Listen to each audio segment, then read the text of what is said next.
அடுத்து நாம் சின்ன குறிப்பிடத்தில் 13வது கேள்வியை பார்க்க இருக்கிறோம். 13வது கேள்வி பதில் என்னவென்றால், சர்வேஸ்வரன் தாமாக இருக்கிறார். அதற்கான விளக்கம் என்னவென்றால், முதல் லட்சணம் என்னவென்றால், சர்வேஸ்வரன் தாமாக இருக்கிறார். கடவுள் என்பவர் யார் என்றால், ஒருவரால் உருவாக்கப்படாமலோ படைக்கப்படாமலோ இருப்பவருக்கு பெயர்தான் கடவுள். நம் நாட்டு வழக்கில் சுயம்பு என்ற வார்த்தையை இதுபோன்ற சூழலுக்கு பயன்படுத்துவது உண்டு. சுயம்பு என்றால் சுயமாக தோன்றியது என்று பொருள். கடவுள் அல்லாத எந்த நபரும் பொருளும் சுயமாக தோன்ற இயலாது என்பதுதான் உண்மை.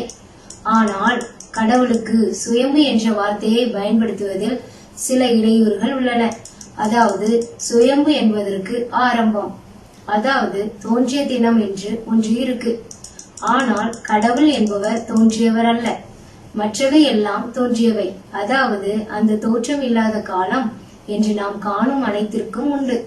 பூமி தோன்றிய நாள் உண்டு, சூரியன் தோன்றிய நாள் உண்டு. அனைத்திற்கும் தோற்றம் என்பது இருக்கு. ஆனால் கடவுளுக்கோ அவ்வாறு இல்லை. அவர் தோன்றியவர் அல்ல, மாறாக அவர் இருக்கின்றவர்.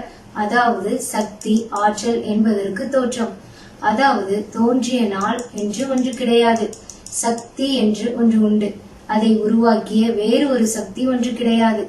அவ்வாறு முதல் சக்தியாக இருப்பதுதான் கடவுள் என்று அழைக்கப்படுகிறார். அவருக்கு முன்பு வேறு ஒரு சக்தி கிடையாது. அந்த சக்தியிடமிருந்து வந்துதான் மற்ற சக்திகள் எல்லாம் இந்த நிலையை சொல்ல வேண்டும் என்றால், சர்வேஸ்வரன் தாமாக இருக்கிறார் என்றுதான் சொல்ல வேண்டும்.